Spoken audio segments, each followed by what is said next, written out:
So now that we've gotten rid of arrays from our worries, let's talk about some other introductory data structures.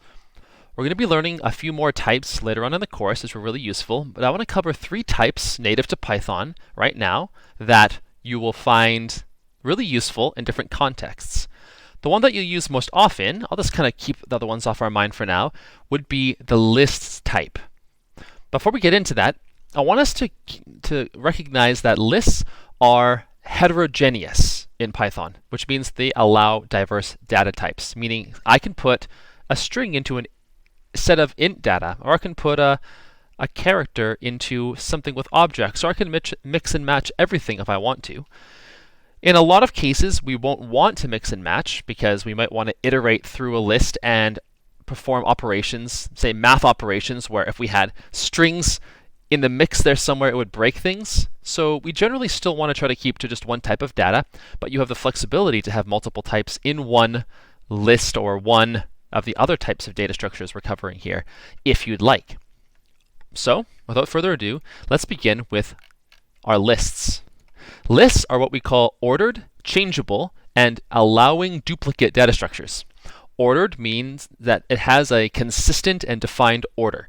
So the thing that you put in first will be the first thing in, then second, then third, then fourth, and it will retain that order until you enforce a change. And it is, of course, changeable, meaning that you can add and remove things. You can change the values inside of it whenever you want. You can shrink and grow it. You can do anything that you want to it. It's very flexible, very changeable. And allow duplicates simply means that if you have like a bunch of numbers and you have one in that data set multiple times, one is allowed to be there multiple times. There's other data types that don't allow duplicates, which we'll see the use of a little bit later in this lesson. So, what are lists? Well, I'm just going to call this data and assign it a list. And lists are surrounded by these square brackets, kind of like arrays in Java are.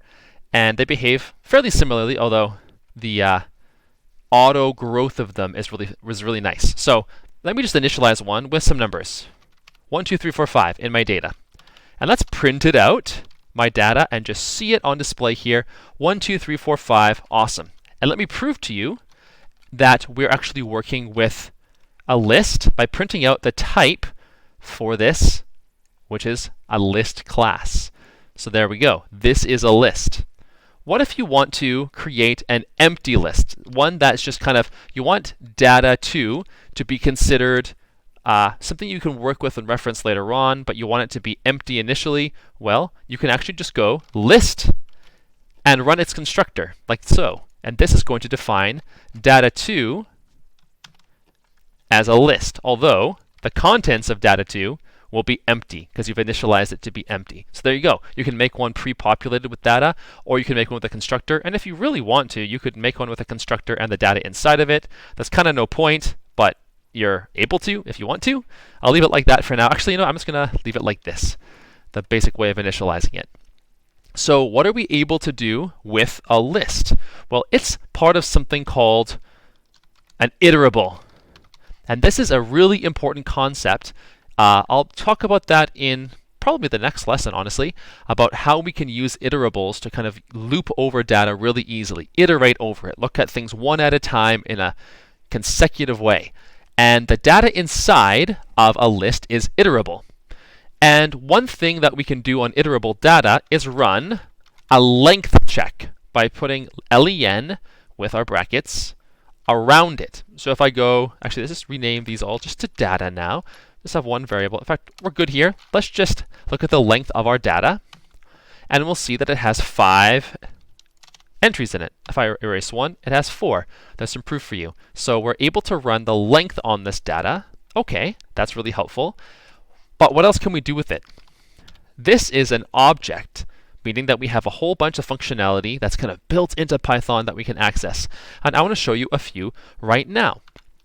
Append allows us to stick more data onto the end of it. So if I print my data, before appending and after appending, we can see that we've added 5 to the end of it. Awesome.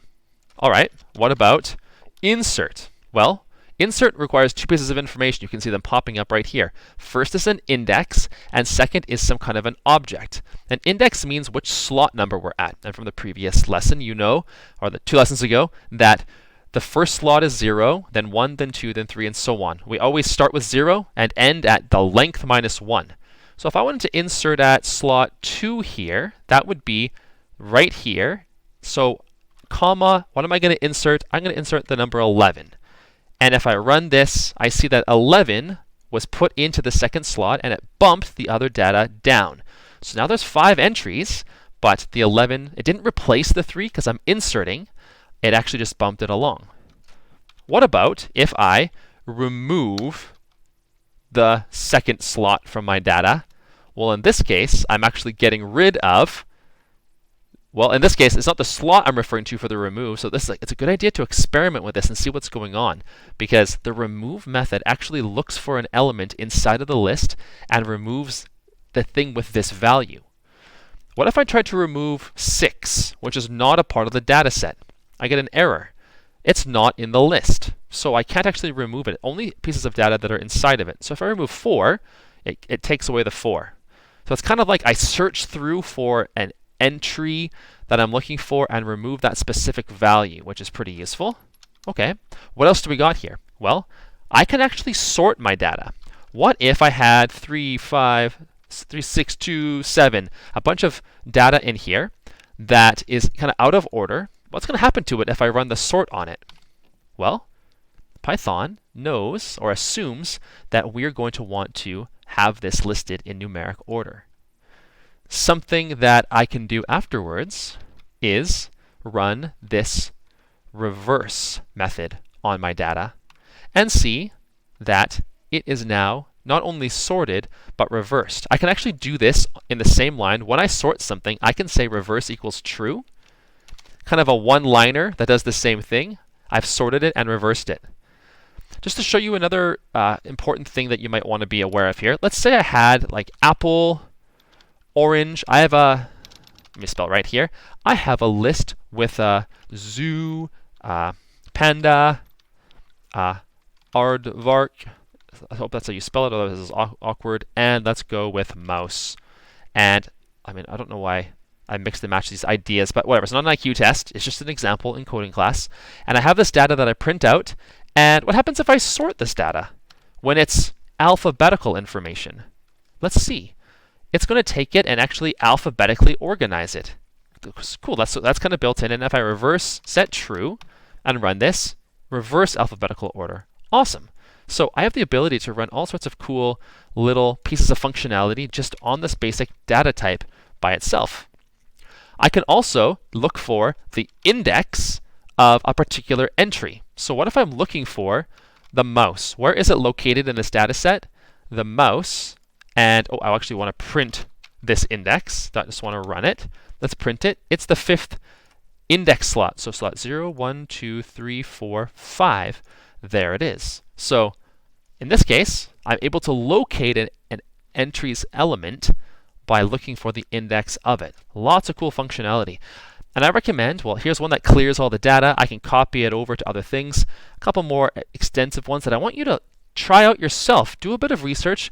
Do a little bit of looking around and experimenting with those. Those are the main. Down here we have a bunch of other kind of more specific things. This is the main set of them from remove to pop that you can look over and try out for yourself and see how they work to get a really intuitive sense of all the functionality that we can perform on these lists. And you'll see in this that I've been adding values to them, removing out values from them. If I want to, I could put in apple a second time, and that's at the start and the end. And didn't mean to print it out twice. Let's just run it once here. No problem. It appears twice. I can have it appear as many times as I want.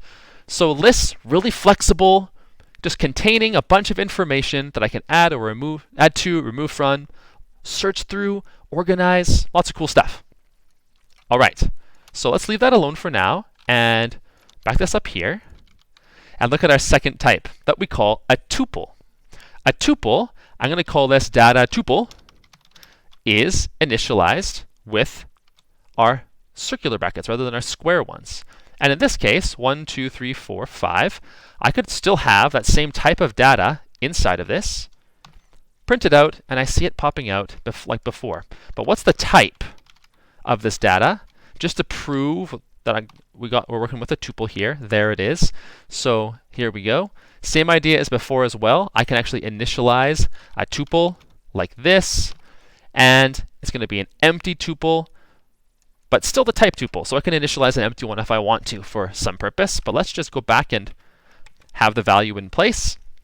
What are tuples? Well, they're ordered just like lists are, but they're unchangeable, meaning when we create one, we're stuck with it as long as it's a tuple.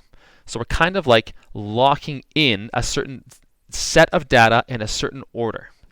It does allow duplicates, but here's the main difference, is it's unchangeable. And we can see this down here.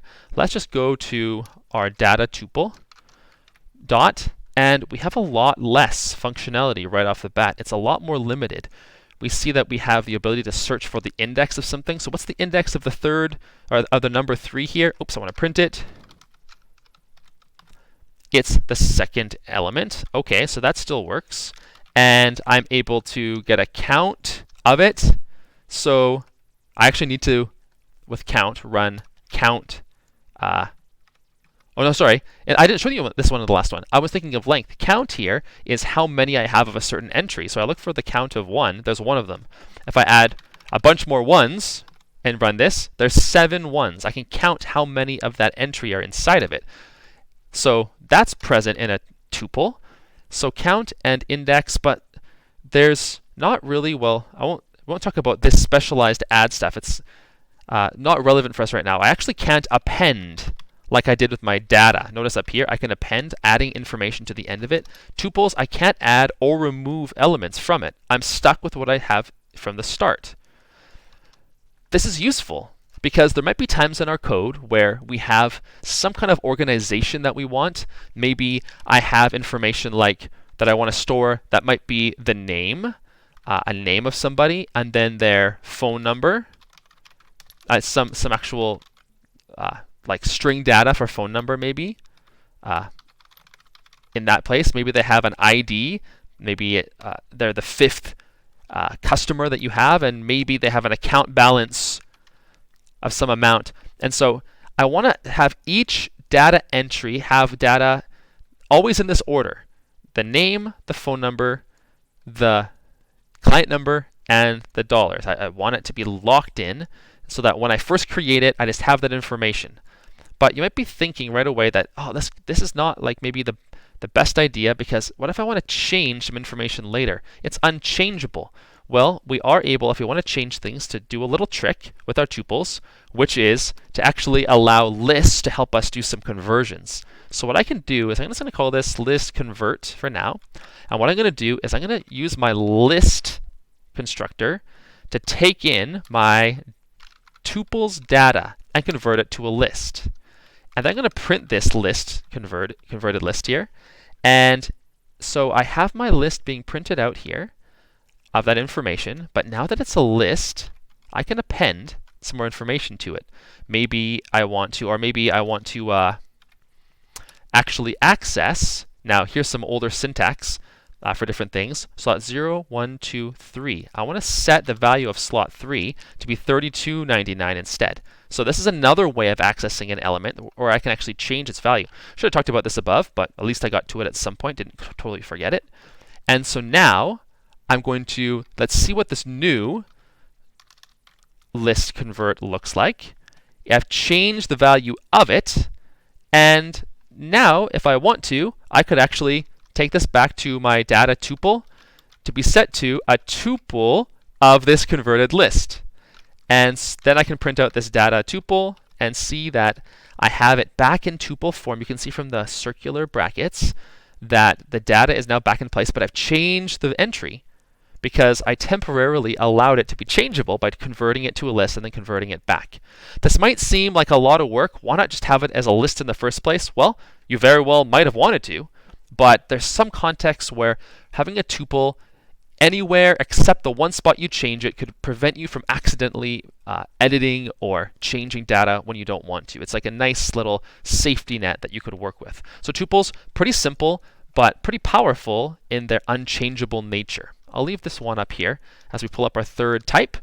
And this one we're not going to spend too much time talking about, but this is called a set. And the main things to define a set is that they're unordered, which is interesting. In fact, if you run a set, a big long set, and you print out its values multiple times, you might actually see potentially them being ordered in different ways. The order is totally irrelevant, and you actually can't access any specific element of it because you never know what you're going to get. It doesn't really matter. They're semi-changeable in the fact that they only accept certain types of data, but it doesn't allow us to merge other types into it. I'm not going to talk too much about this right now, but the other thing, the most important part about sets, is that they don't allow duplicates, meaning they only will have one of anything that you add to them. And if you try to add more, it will just absorb it into the one that's already there. So what I'm going to do with my set is I'm going to set my data set to be these squiggly brackets. And 1, 2, 3, 4, 5. And just to show you how a set works, I'm going to initialize it with a second 5 value and then print my data set out. And we'll see that it only lists it as 1, 2, 3, 4, 5. It doesn't matter how many 5s I try to add to this thing. It will simply not accept any duplicates, which means that it only keeps a track record of each unique piece of data that comes into things.